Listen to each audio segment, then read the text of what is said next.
Elijah was on the run. After he had killed the wicked prophets of Baal, the evil Queen Jezebel threatened to kill him for all that he had done.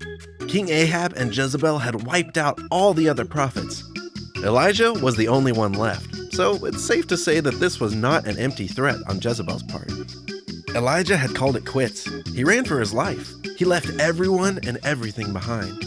He eventually came to a broom tree that was all by itself, just like he was.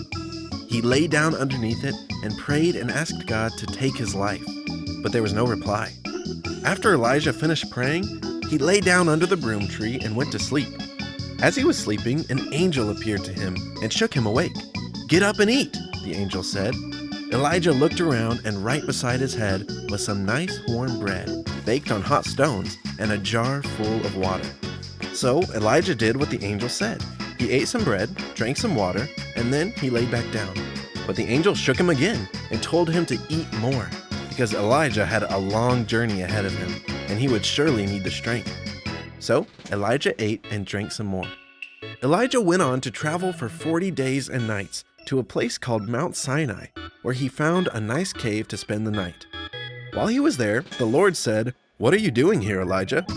Elijah started talking about how he had served God faithfully, but the people of Israel had done the exact opposite. They were tearing down God's altars and had killed all of God's other prophets. And now they were trying to kill him. God told Elijah to go out onto the mountain and stand before him. Once Elijah was there, standing on the mountain, God passed by him. Suddenly, there was a huge windstorm that hit the mountain. The wind was so strong that it tore rocks right off the side of the mountain. But God wasn't in the wind. Then there was an earthquake. Elijah held on tight as the ground shook. Once it finished, he realized that God wasn't in the earthquake either. After the earthquake, a fire began to blaze around Elijah. But God wasn't in the fire either. That's when Elijah heard it, the sound of a gentle whisper. Elijah quickly wrapped his cloak around his face because he knew that this was God. Elijah stood before God on the mountain, and God asked him again, "What are you doing here?" Elijah's response was the same.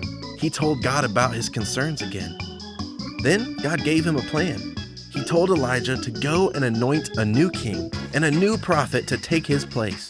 So Elijah went out and found Elisha. King Ahab and Queen Jezebel never were able to kill Elijah.